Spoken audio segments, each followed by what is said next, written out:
Olá, nono ano, bom dia, good morning. Eu voltei nessa manhã de terça-feira para dar continuidade às nossas aulas online. E seguindo o nosso padrão das aulas presenciais, hoje vocês têm 2 aulas de gramática, 2 aulas de matemática, uma aula de informática e uma aula de biologia. E dando continuidade no vídeo, você assistirá essas aulas nessa mesma ordem. A primeira aula de gramática com a Miss Cristiane. A segunda aula de matemática com o Mr. Matheus, a terceira aula de informática com o Mr. Gleidson e a quarta aula de biologia com a Miss Val. Eu espero que vocês estejam conseguindo acompanhar todas as nossas aulas aqui pelo canal do YouTube. Lembre-se que você pode assistir a aula quantas vezes você quiser. E caso tenha interesse em assistir apenas uma aula específica, estou deixando para você aqui na descrição desse vídeo os minutos e os segundos exatos que aquela aula começa. Nos colocamos à disposição de vocês, todos os professores, dentro das plataformas que nós já estamos utilizando ou até mesmo pelas nossas redes sociais para tirar quaisquer dúvidas que vocês possuem quanto a essas ferramentas ou metodologias que estão sendo utilizadas. No mais, eu desejo a todos uma boa aula, um ótimo dia e até amanhã.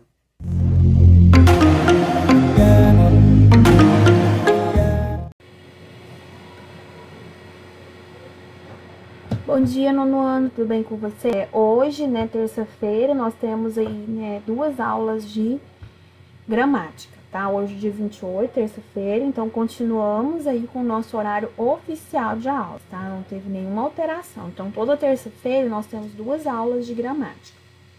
Hoje, nós estaremos estudando aí os pronomes relativos, tá? O pronome relativo, 2 expressões que causam muitas dúvidas e confusões, tá? Na hora da escrita, na hora da fala, tá? Que são onde e aonde. Nós vamos falar um pouquinho da diferenciação que tem aí essas 2 falas, tá bom? Seguimos aí o módulo 8, então, trabalhando da página 52 a 54 e para casa da página 55 a 57. Módulo 2, tá bom, meninas?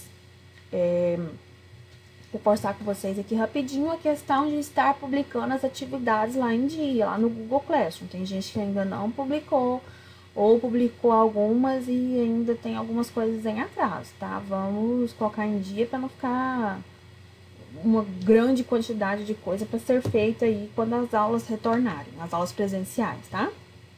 Então, vamos lá, meninos, para a página 52, tá? Todo mundo com o livro em mãos, lembrando novamente que é módulo 2, tá bom? Então, vamos lá, meninos. Aqui tem um exercício, daqui a pouco eu volto nele, tá? Agora eu quero que vocês pulem aí para a página 53, tá? Para falarmos, na verdade, relembrar os pronomes relativos, que vocês já viram já. Não comigo, mas com outros professores. Então, vamos lá. Como vimos, deixa eu só aumentar aqui o tamanho da letra. Vou pegar uma caneta.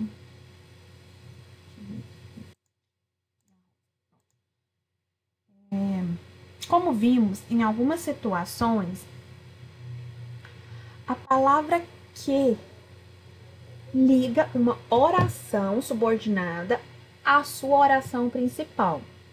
E, portanto, denomina-se conjunção integrante. O que é integrar alguma coisa? É o que? É juntar, não é? Então, já em outros contextos, relaciona 2 orações, substituindo um termo da oração anterior, que por isso recebe o nome de pronome relativo.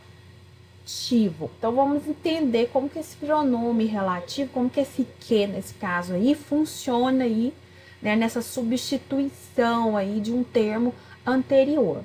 O pronome relativo, ele exerce dupla função. Ele inicia uma oração e retoma um termo da oração anterior, ou seja, o antecedente, substituindo.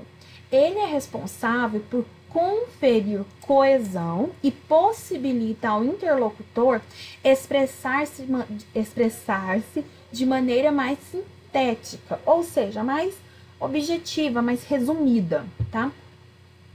A utilização de pronomes, né, do pronome relativo, ela é muito importante nas produções de texto, porque ela evita aquelas repetições desnecessárias, tá? Que às vezes aparecem repetições da mesma palavra várias e várias vezes, e isso empobrece seu texto. Empobrece de que forma? Dentro das normas gramaticais, tá? Porque um dia eu falei esse negócio de empobrece o texto, a pessoa interpretou que eu tava relacionando o texto a contexto econômico. Não, gente, não é contexto econômico, tá? Eu falei empobrecido gramaticalmente, não financeiramente, tá? Então vamos aí, meninos, com 2 exemplos. Sem ao menos olhar para as folhas que brotavam. Então aí eu tenho um termo antecedente que é qual? Flores. E depois eu tenho o pronome relativo. Ele é relativo a quem? A folhas. Temos ao menos, sem ao menos olhar para as flores que brotavam. Então, esse que faz referência a quem? A folhas. Segundo exemplo, sem ao menos olhar para os botões que floresciam. Qual que é o termo antecedente? Botões. Qual que é o pronome relativo? É o que, né? Que faz referência ao substantivo botões, ao termo antecedente, ou seja, o que vem anterior. Seguindo aí, né? Vamos dar uma olhada aí nessa tabela. Além do que, existem outros pronomes relativos. Então, aí nós temos 2 tabelas. Uma com pronomes relativos invariáveis e outra com pronomes relativos variáveis. O que é uma palavra que pode variar, que ela é variável? É aquela palavra que pode o quê? Pode ir para o feminino, pode ir para o masculino, pode ir para o singular, pode ir para o plural. Então, nós estamos fazendo referência aí a gênero e a número. O que é gênero? Feminino e masculino. O que é número? Plural e singular. Então, se o meu pronome relativo é variável, tem-se a possibilidade dessa mudança de gênero ou número. Se o pronome relativo é invariável, ele não te dá a possibilidade para que ocorra essa mudança de gênero e número, tá? Existem outras classes de palavras que também são invariáveis. Os advérbios, por exemplo, são palavras invariáveis, né? Substantivos já são palavras o quê? Variáveis. Ou seja, permite essa mudança, tá? Então aí nós temos aí variáveis. Que, quem, onde, né? Variáveis. A qual, o qual, os quais, as quais, e assim por diante. E nós temos aí exemplos aí, né? Leu tudo quanto queria de ficção científica. Esse quanto aí, ele é um pronome variável ou invariável? Ele é um pronome o quê? Variável, né? Porque ele pode ocorrer mudança de gênero ou número. Tá bom? Vamos seguir aí, meninos, com os exemplos, porque a partir nós vamos analisando os exemplos, fica mais claro, tá? Como que é essa utilização aí do pronome relativo, dos pronomes relativos. Dependendo da transitividade do verbo, da oração a que pertence. Vamos parar aí um pouquinho. Transitividade, nós já estudamos.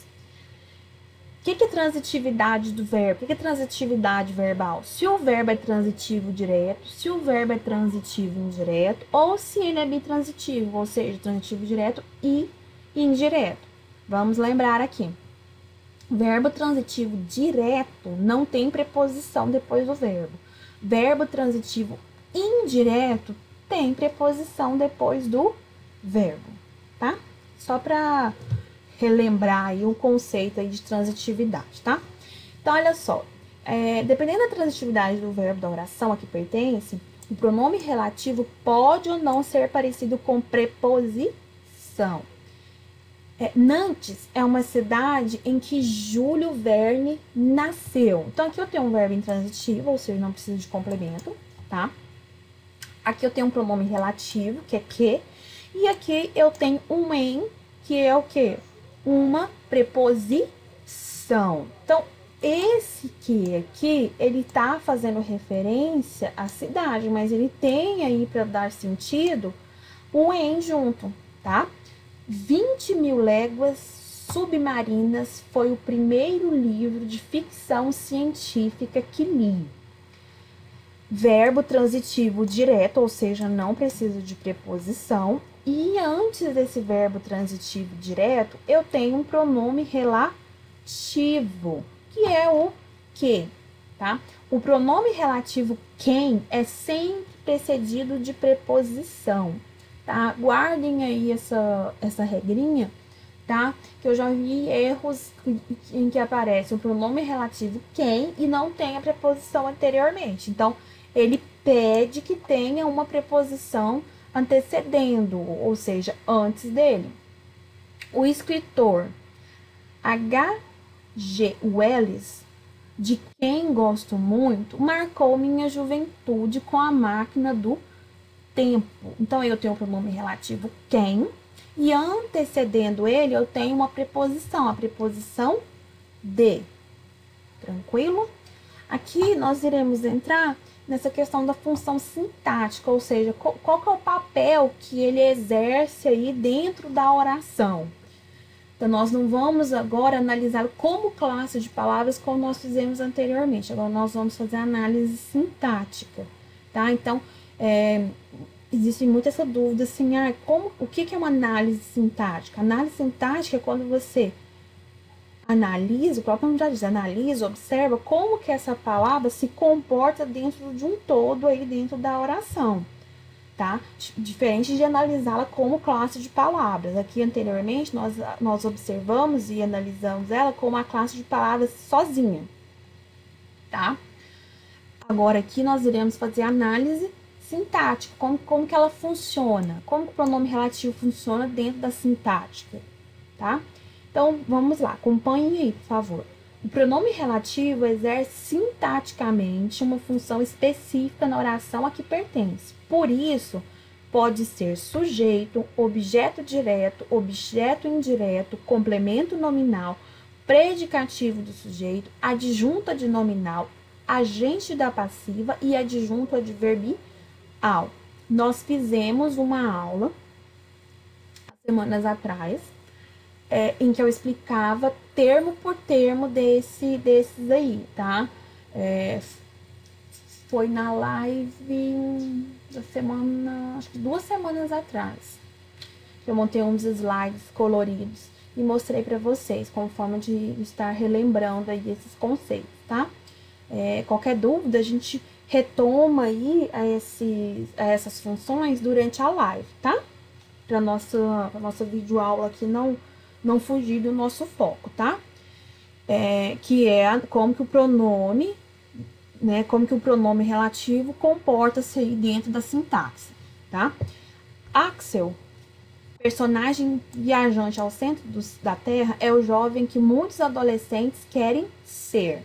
Então, aqui eu tenho um verbo de ligação e aqui eu tenho um pronome, né? Quando se fala, né, do pronome relativo, você tem que observar, o meu mouse aqui, você tem que observar como que ele tá, nesse caso aqui, como que ele funciona. Então, aqui nós temos um pronome relativo que está funcionando como um predicativo do sujeito, ou seja, ele está ligado aí a alguma característica relacionada ao sujeito, tá?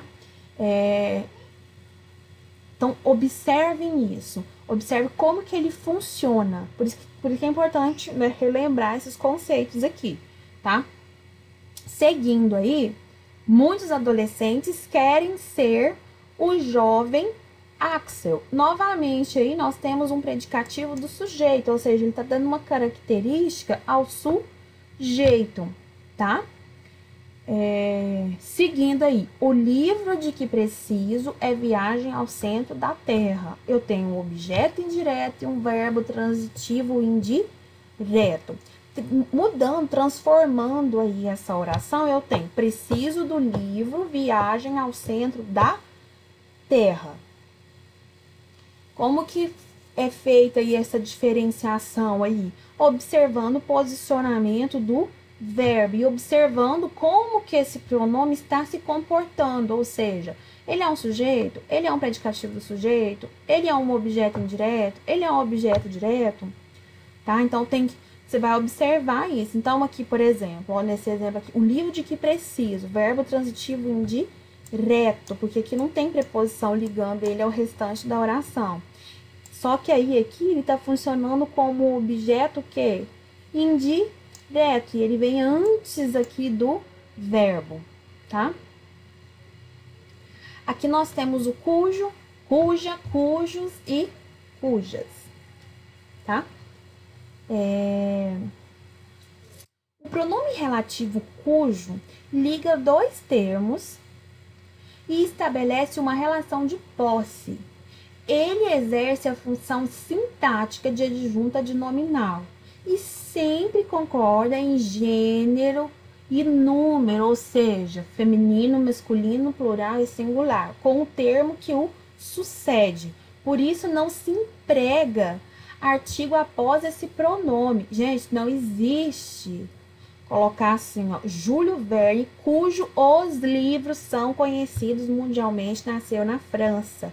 Está errado, é fora da norma gramatical. É um erro que muita gente escreve, coloca aí nos textos esse artigo aí na frente do cujo, né, do cujas. Então, e aí o termo sucessivo, ou seja, o que vem depois, o substantivo, ele concorda com o cujo, cujas. Então, além de ter essa particularidade de não ter artigo depois do cujo, cujas, ele concorda em gênero e número. Então, não existe colocar aqui um os aqui no meio, tá? Do mesmo jeito aqui, ó, o romance Frankenstein, cuja a história. Não existe cuja a história. É cuja história, tá? Então, essa regrinha aqui é muito importante, porque fica incorreto se você colocar artigo depois do cujo, cuja, cujos e cujas. Parece dar um trava-línguas, tá? Agora nós vamos falar um pouquinho aí sobre o onde e o aonde, que também, né, são dois termos que causam um pouquinho de confusão, tá? O pronome relativo onde só pode ser empregado para indicar lugar concreto, espacial. Além disso, atua sintaticamente como adjunta adverbial de lugar. Para indicar situação, deve empregar em que. Então, vamos olhar aqui os exemplos. Conheceu a escola onde vai estudar. Esse onde aí, que é a escola, é um lugar físico, é um lugar material, ele existe. Você vai lá e, ó, encosta a mão, você vai lá e existe, você pode abraçar, ele existe fisicamente, você pode abraçar, você pode apalpar, porque é um espaço físico, tá? Fui ao congresso em que se discutiam obras de ficção científica. É uma situação, então você pode colocar aí o em que, tá? Agora vamos falar sobre o aonde. É importante atentar para o uso da palavra aonde, pois ela deve ser empregada somente para verbos que indicam movimento, como chegar, ir, levar e outros. Aonde é uma contração da preposição a mais o pronome relativo onde. E ela equivale aqui como a que lugar e para que lugar. Então, olha só, não sabemos aonde ele vai, ou seja, expressão de quê? De movimento, não é? Funciona como adjunta adverbial de lugar e está relacionada aí ao verbo de movimento, de ação, que é o verbo vai. Então, onde está ligado a espaço físico e aonde está ligado a movimento, a verbo de movimento. Então, essa é a diferença de um para outro. Fica incorreto eu falar assim, ó, conheceu a escola aonde vai estudar. Tá errado. Do mesmo jeito aqui, ó, não sabemos onde ele vai. Notem que aqui eu tenho o verbo vai e o verbo vai aqui embaixo. Só que você tem que observar o contexto que a frase tá, né? O que que vem antes, o que que vem depois, tá? Se eu estou fazendo referência a lugar, se eu não estou fazendo referência a lugar, se eu estou fazendo referência a movimento, tá? Então, essa é a diferença de onde para aonde. Então, eu quero que eu vou sugerir para vocês fazerem os exercícios até aqui, meninos. Deixa eu diminuir aqui um pouquinho a letra aqui e alinhar. Vocês irão fazer os exercícios até aqui, ó, até a página 57, que isso aqui é conteúdo para as próximas aulas, tá? São os exercícios, tá? Tentem fazer eles antes da nossa live, porque aí as possíveis dúvidas que aparecerem aí no momento que vocês estiverem respondendo, eu posso estar prestando esse apoio, esse auxílio a vocês durante as lives, tá? Meninos, então essas foram as nossas aulas de hoje, tá? Falamos sobre pronome relativo, cujo, cujas, quanto, quantos, né? A separação deles aí entre gênero e número, né? Palavras, pronomes variáveis, invariáveis, falando sobre a regrinha do cujo, que não tem artigo depois de cujo, cuja, cujas, e ele, né, a palavra que vem à frente dele concorda aí, né, com ele, se é em gênero e número também. Falamos aí da diferença entre os dois pronomes aí, onde e aonde, em que o aonde funciona como adjunto adverbial de lugar, né, está relacionado a movimento, a verbos de movimento, e o onde está relacionado a espaço físico, tá? Então foram as nossas considerações aí a respeito desses dois conteúdos, tá? Então, aí nós temos os exercícios da página 52 a 54 e da 55 a 57, tá bom, meninos? Ótimo pra vocês, tá bom? Beijo a todos e até a próxima. Tchau, tchau.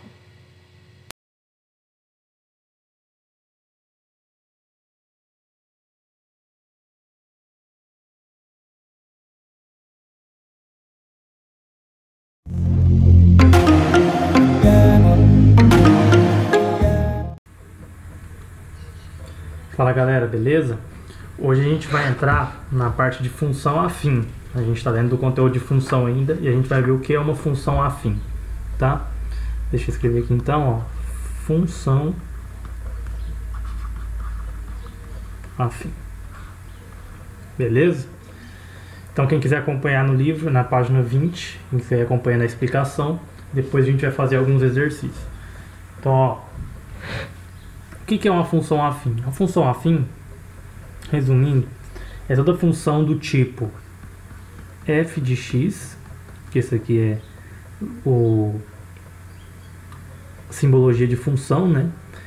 F em função de x. Então, f de x é igual a ax mais b. Ou seja, nada mais é do que uma função do primeiro grau comum, beleza?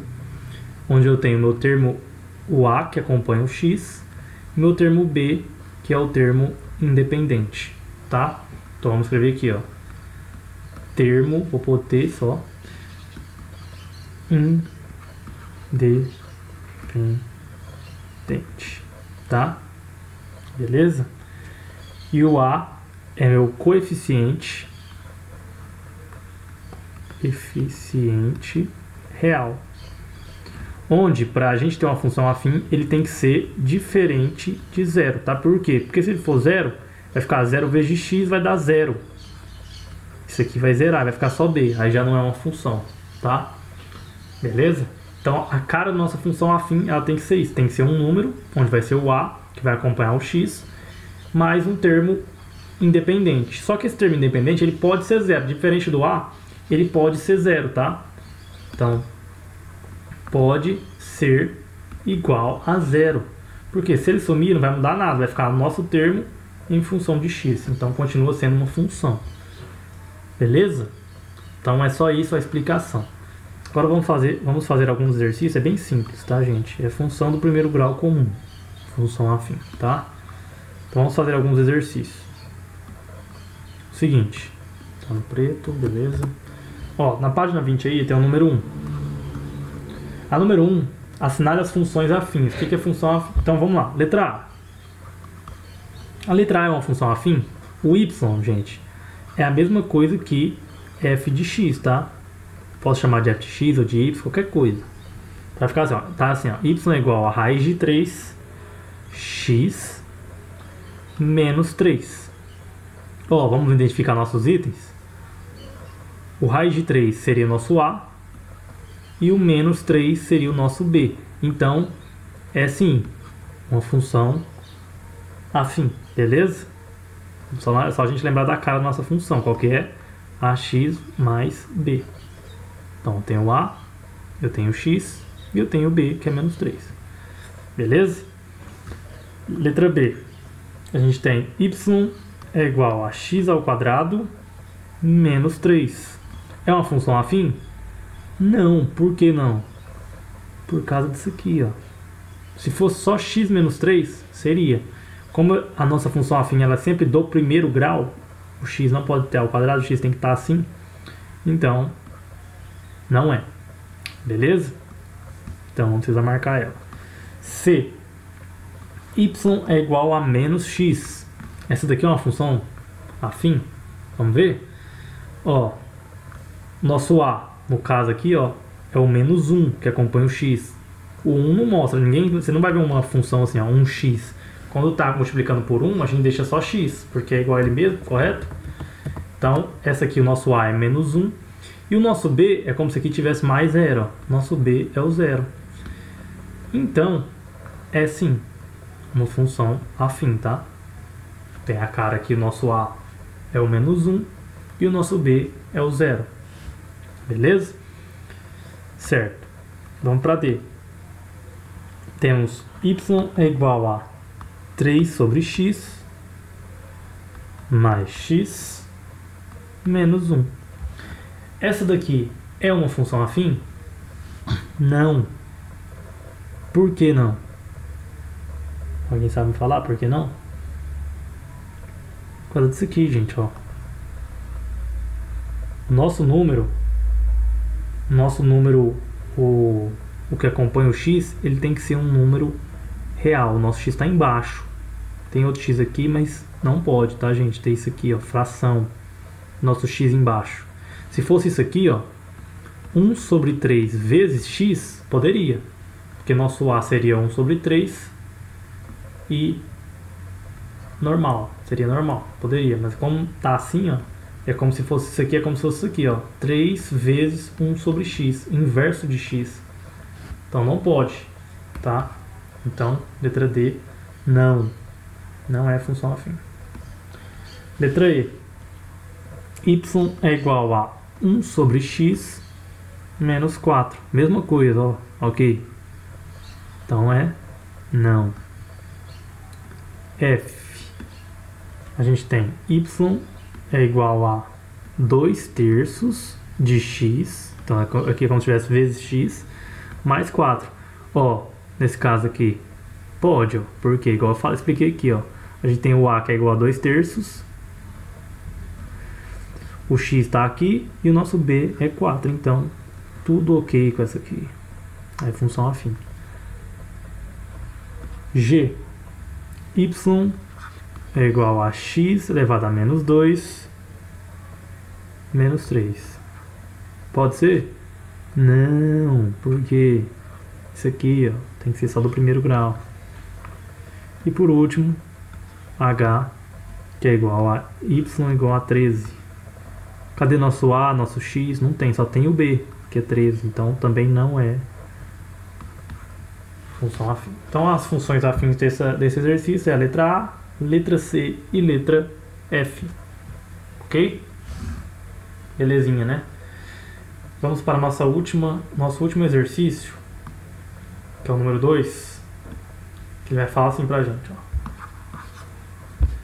Escreva a fórmula da função afim f com o coeficiente A igual a 2, então ó, já deu A igual a 2 e B igual a menos 5. Então vamos fazer? Vai ficar assim, ó, f de x, que ele falou que a nossa função é f, né? Qual que tem que ser a cara da nossa função, né? Ax mais b? Só a gente substituir agora, ó. Vai ficar 2x menos 5. Correto? No lugar do b a gente tem que colocar menos 5. Mais com menos dá menos, então essa é a nossa função afim de f. Aí ele falou de g, onde a é igual a 2 e b igual a 3. Então vamos fazer, ó, g de x é igual a ax mais b. G de x é igual a, no lugar do a, 2, no lugar do b, 3. Então essa é a minha função afim de g. Tá ok? Então, gente, essa aí foi a nossa aula de hoje. Espero que tenham gostado. E na próxima aula a gente vem com mais exercícios e explicações, beleza? Até a próxima. Valeu. Falou.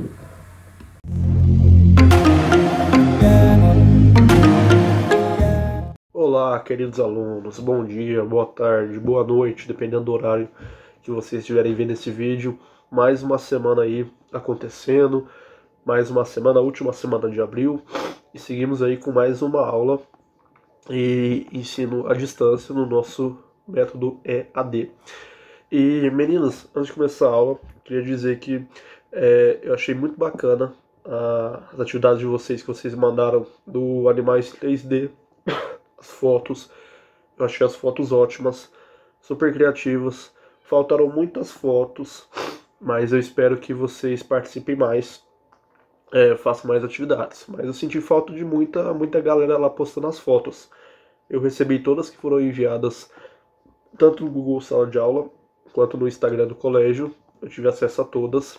E quem fez está de parabéns. Ficou um resultado bem bacana. Espero que vocês tenham se divertido com o Animais em 3D.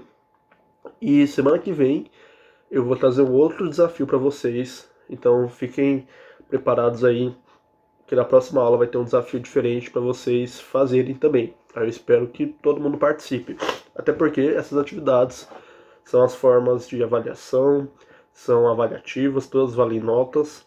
E o nosso bimestre está seguindo e o aprendizado está acontecendo. E para essa semana, o que eu trouxe para vocês? Na verdade, nós vamos começar. Alguns alunos já viram, começaram a ver, a gente vai aprofundar um conteúdo bem importante da informática, que são conceitos básicos, que são trabalhados na informática, alguns nomes, algumas coisas bem básicas.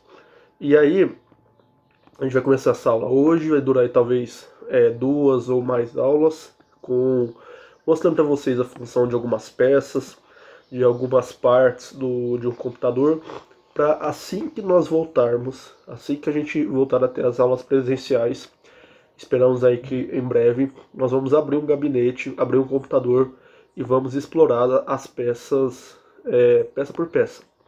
É uma promessa que eu estou fazendo com vocês. Nós fizemos isso ano passado. Nós abrimos um gabinete, olhamos as peças e vamos fazer isso esse ano. Tem várias CPUs, várias lá no colégio para a gente explorar agora nesse ano também. Então essa aula é para vocês entenderem algumas peças, para assim que a gente voltar, nós vamos abrir, explorar, ver ao vivo ali peça por peça, ok? E quais são os conceitos básicos em informática? Algumas coisas básicas, vamos lá. Quando vocês veem aí essa imagem, pode parecer inicialmente um pouco confusa, né? Vários fios, várias peças, mas até o final desse conteúdo, eu tenho certeza que quando vocês olharem esse gabinete, vocês já vão conseguir identificar várias coisas aí. E presencialmente, quando as nossas aulas voltarem, nós vamos fuçar em um desse jeito aí. Vocês vão abrir, vão desparafusar, vão mexer nos cabos, mexer nas peças. Isso nós vamos fazer assim que a gente voltar. Mas o que vocês, alguns alunos que já viram ano passado, o que vocês conseguem identificar olhando essa imagem? Vocês conseguem identificar aí onde fica o cooler? Tá ali em cima, aonde fica a placa-mãe, onde fica o HD, onde fica a fonte. Às vezes olhando aí, será que você consegue identificar onde fica cada um? Se não conseguiu, não tem problema, nós vamos ver peça por peça, e aí lá no final do conteúdo eu vou voltar essa imagem e eu tenho certeza que vocês vão identificar várias coisas aí. Então esse é basicamente um gabinete aberto com várias peças que fazem um computador, um desktop funcional, computador de mesa. E aí, nesses conceitos, essas são algumas coisas básicas que é importante vocês saberem, seja para uma prova, seja para quando mandar o seu computador para conserto. Às vezes o técnico fala um problema no hardware da placa-mãe, você vai saber o que está acontecendo, vai ter uma ideia qual que é a função, é problema na placa de vídeo, na memória RAM. Então a intenção é que até o final do conteúdo, que vai levar umas 2 aulas ou mais, vocês já tenham aí, já saibam, ter uma noção do que é cada peça e para que cada peça serve. E porque o computador ele ali várias peças, vários hardwares que juntos trabalham em conjunto, em equipe para funcionar, para fazer as atividades ali do computador. Deixa eu só ajustar aqui a câmera para ficar melhor pra gente. E aí, pessoal, qual que é o primeiro conceito? Eu tenho certeza que muitos alunos aí sabem, se não sabe, vai aprender, e se sabe, vai relembrar, que não pode deixar de saber, fundamental. Primeiro é o conceito do hardware. O que são os hardwares? Os hardwares são as partes físicas, as peças do computador. Então tudo que é físico, tudo que é peça, é chamado como hardware. O que dá para pegar, o que dá pra gente pegar, dá pra gente sentir. Isso inclui dispositivos de entrada e dispositivos de saída. Qual que é a diferença de dispositivos de entrada para dispositivos de saída? A gente vai ver daqui a pouquinho. Mas os hardwares são as peças físicas. Isso inclui teclado, mouse, monitor, placa de vídeo, placa-mãe, tudo que é físico, tudo que dá para pegar é chamado de hardware. Como vocês estão vendo aí, ó, tudo que está aí nesses desenhos são hardwares, são peças, são físicas. Dá para pegar. Se você consegue pegar, é um hardware. Então você manda o seu computador para conserto e o técnico fala assim: é um problema no hardware tal. Você já sabe que é um problema numa peça específica. Então hardwares são as peças do computador.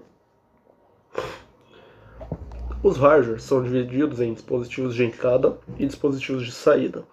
O que é isso? Qual que é a diferença? Dispositivos de entrada são dispositivos que fornecem informações para o computador. A informação vai de fora para dentro. Ela entra no computador, como por exemplo teclado e mouse. Quando você usa o teclado, você aperta lá a letra, essa letra entra informação para o computador e ele processa o que você digitou ali. Então o mouse, quando você pega o mouse e mexe, você está dando a ordem, vai com o cursor para a direita. Essa informação entra no computador, ele processa e arrasta o cursor para a direita. Então, todo dispositivo que você está mandando informação, que a informação vai de fora para dentro, é um dispositivo de entrada. Todo dispositivo que recebe informação, que a informação sai de dentro para fora, é um dispositivo de saída. Por exemplo, a impressora. Como funciona a impressora? Você digita lá, faz o que está no computador e aperta para imprimir. O computador, tudo é através da base do computador. Processa os dados e joga para a impressora. A impressora imprime, tira ali aquela informação que você mandou. Então foi uma saída.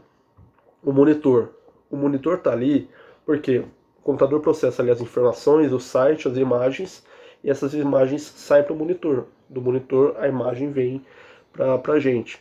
Então todos os dispositivos em que a informação sai de dentro para fora são dispositivos de saída. Vamos dar alguns exemplos na nossa sala de aula. O Datashow, por exemplo, ele é um dispositivo de entrada ou de saída? O Datashow, ele é um dispositivo de saída, porque eu ligo o computador, coloco as informações vai para o Datashow, e o Datashow exibe as informações no quadro, na parede, onde for. Então as informações estão saindo dele. E tem alguns dispositivos que servem tanto como entrada quanto de saída. É um exemplo de um pendrive. Você está lá, pega um pendrive do seu amigo de músicas. O pendrive está aqui com as músicas. Você pega, coloca no seu computador, descarrega as músicas no computador. Você está fazendo uma ação de entrada. Então aqui ele está servindo como um dispositivo de entrada. E aí você quer passar algumas outras músicas para o seu amigo. Você pega no seu computador, músicas que estão no seu computador, passa para o pendrive e tira o pendrive. As músicas estão naquele pendrive. Ele trabalhou com um dispositivo de saída. Então, existem hardwares de entrada, hardwares de saída e hardwares que funcionam tanto quanto entrada quanto saída. Aí, exemplo de um dispositivo que funciona tanto quanto entrada quanto de saída é um pendrive. Um HD externo também é um dispositivo de entrada e saída. Então, essa é a diferença dos dispositivos de entrada, que mandam informação de fora para dentro do computador, e os dispositivos de saída, que são aqueles dispositivos que pegam a informação de dentro e projetam para fora, externo ao computador.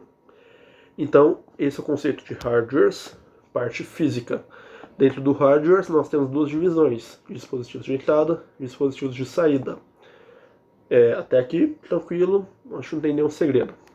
Vamos avançar e vamos entender agora um outro conceito da informática, que são os softwares. O que é um software? Software são programas, é a parte lógica do computador. Tenho certeza que alguns alunos aí, quando ouviram a palavra software, já veio na cabeça a parte lógica do computador. E é isso aí, é isso mesmo, que nós estudamos há um pouquinho ano passado. Software é tudo aquilo que é programa, que é dados, que é processamento, que você não consegue pegar. A gente não consegue pegar, tocar no Microsoft Word. A gente não consegue pegar e tocar no Google Chrome. Então, softwares são programas que têm alguma função, que funcionam dentro de um dispositivo. E aí, alguns exemplos de softwares: Microsoft Word, Google Chrome, Facebook, YouTube. Você não consegue pegar o YouTube na mão. Pega o YouTube aí, segura o YouTube, não tem como. Então, tudo que é lógico, tudo que são dados que você não consegue pegar, a gente coloca o nome aí de software. Então, qual que é a diferença de hardwares para softwares? Hardwares, parte física, tudo que você consegue pegar. Esse mouse aqui, Bluetooth, sem fio, é um hardware, consigo pegar. Software é toda a parte lógica, aquilo que vocês não conseguem pegar. Exemplo de softwares: YouTube, Facebook, Microsoft Word, etc. Todo software precisa ser instalado no software principal, que é o software mãe. Qual que é esse software mãe? É o sistema operacional. Sistema operacional é o software principal que é instalado seja no celular ou no computador, para que outros softwares possam ser instalados em cima dele. Por exemplo, quem tem computador aí desktop deve utilizar sistema operacional Windows ou Linux. O Windows é o que? É um programa, um software maior que a gente instala na máquina. Dentro do Windows a gente vai instalar Microsoft Word, PowerPoint, Google Chrome, etc. No celular, os smartphones também tem sistema operacional. Por exemplo, quem tem iPhone provavelmente utiliza o iOS, que é o software principal do iPhone. Quem tem Android, quem tem algum outro smartphone, deve utilizar o Android. Android é o sistema operacional dos outros celulares. Tanto o Android quanto o iOS são exemplos de softwares, sistema operacional. Ou seja, é em cima do Android que você vai instalar ali o YouTube, que você vai instalar seus jogos, etc. É em cima do iOS que em um iPhone você vai instalar ali os aplicativos também, o YouTube, os jogos do iPhone.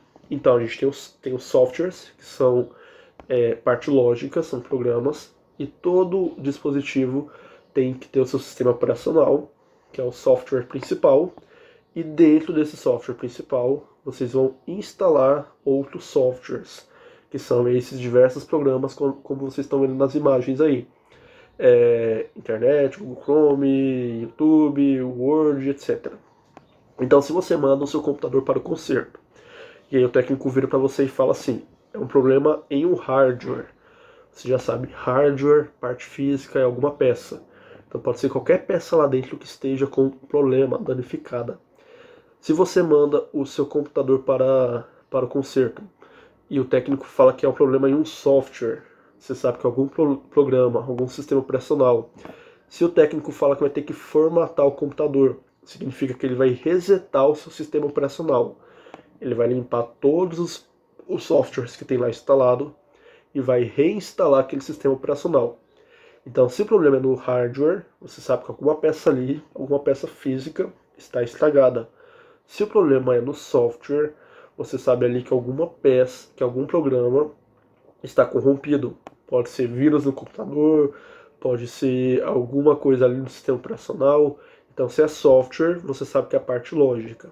Se é hardware, você sabe que é a parte física. São dois conceitos bem fáceis, né? Identificar aí o hardware do software.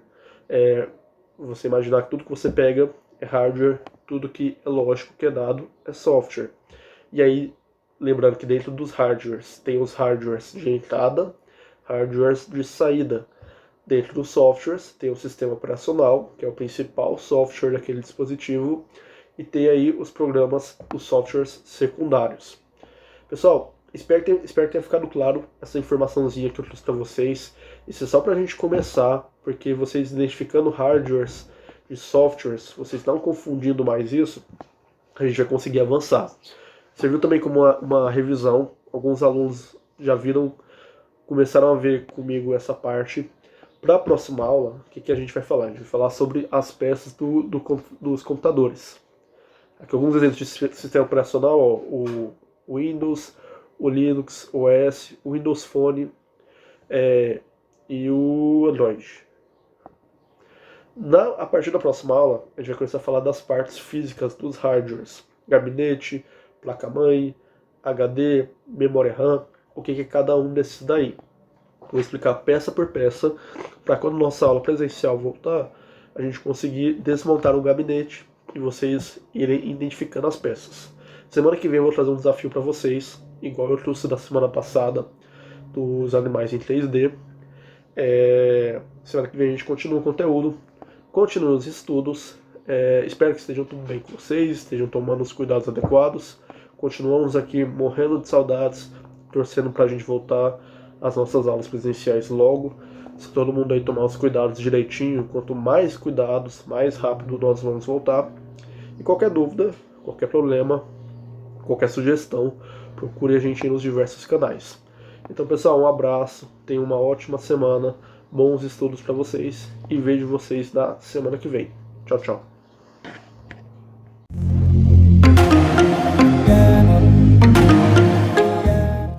Oi, nono ano, vou colocar esse exercício lá pra gente poder resolver, certo? E aí vocês leem e tentem resolver, mas tem a resolução logo em seguida, tá? Eu coloquei no heredrograma, um exercício desse heredrograma, para você achar a alternativa incorreta, certo?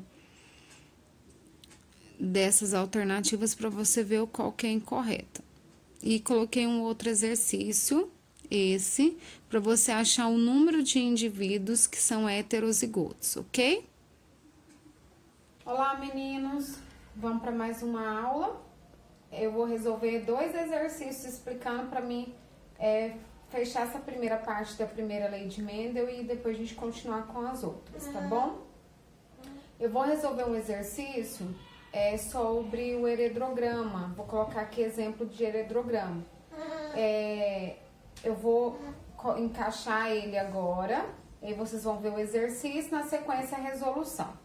Então, considera o heredrograma abaixo, no qual os indivíduos em negro são portadores de uma determinada característica. Vocês vão ver o heredrograma assim, ó.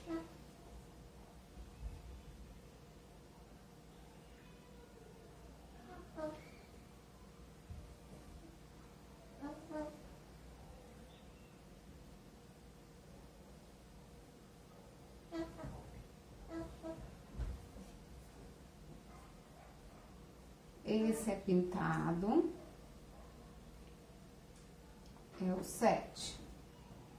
6, 5, 4, 3, 1 e 2. O 4 aqui também é pintadinho.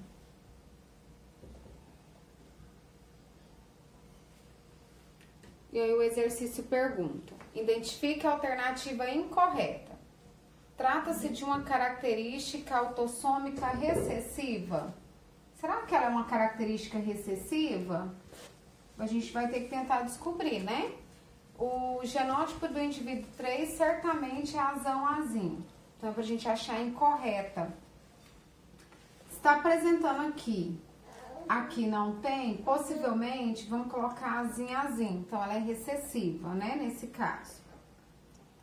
Um gene vem do pai, um gene vem da mãe, ok? Então, se eles não têm a característica, essa característica, esses indivíduos aqui, ó, eles não têm anomalia, então eles têm um gene dominante, certo? Fala lá na letra B que o genótipo do indivíduo 3 certamente é heterozigoto.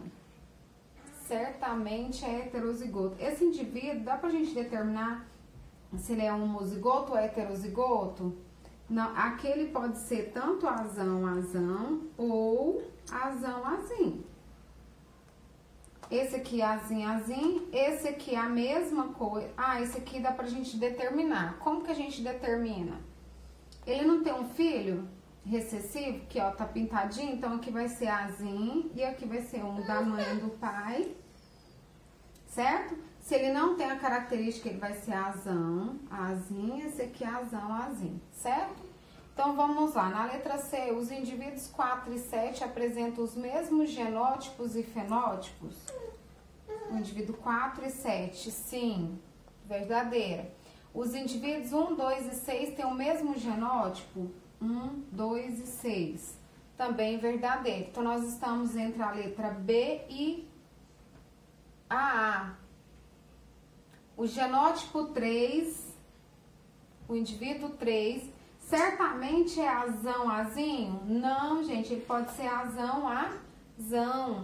Então, a letra alternativa incorreta vai ser a letra B de bola, certo? Agora, eu vou colocar mais um exercício.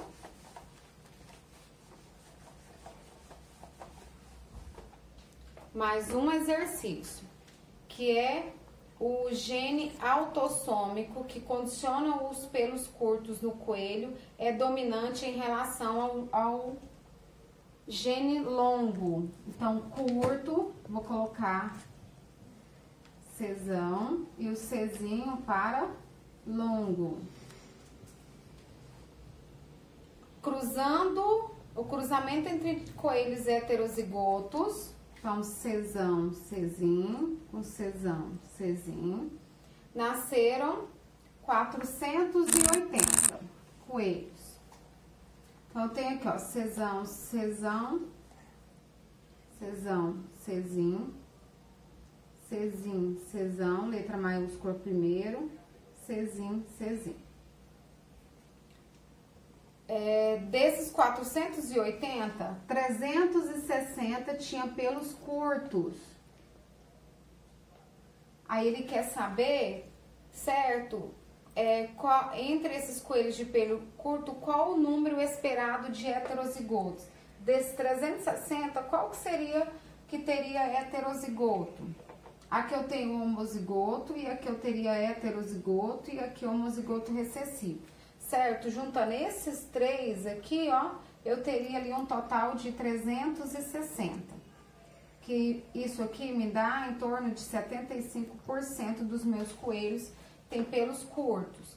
Mas eu quero heterozigoto. Eu tenho 480 equivale a 100%. 480 requer a 100%, ou 1. Se eu tenho 1/2, aqui, ó, eu tenho 2/4, Isso aqui simplificando por 2, eu vou ter 1/2. Vai me dar um valor de Kx. Então, multiplico o cruzado. 1 vezes x, 480 vezes 1/2 vai me dar 240. Então, eu tenho 360 indivíduos heterozigotos, eu terei 240 com pelos aqui, ó, heterozigotos. Se quiser saber o valor ali de onde ela achou os 360, é só você aqui no lugar de 1/2, você colocar 3/4. Colocando aqui 3/4, você vai multiplicar por 480 e vai achar o valor de 360, certo? Então, todos os exercícios de genética, para a gente determinar valores, número de filhotes com determinado tipo de genótipo ou fenótipo, a gente tem que fazer o cálculozinho, a gente usa a regra de 3. Lembrando vocês que aqui, ó, o máximo que a gente puder simplificar para calcular, ele é melhor, tá ok? Então, até a próxima aula. E na nossa aula de ontem, né? De hoje, né? Nós resolveremos mais alguns exercícios na live, tá bom? Beijos pra você.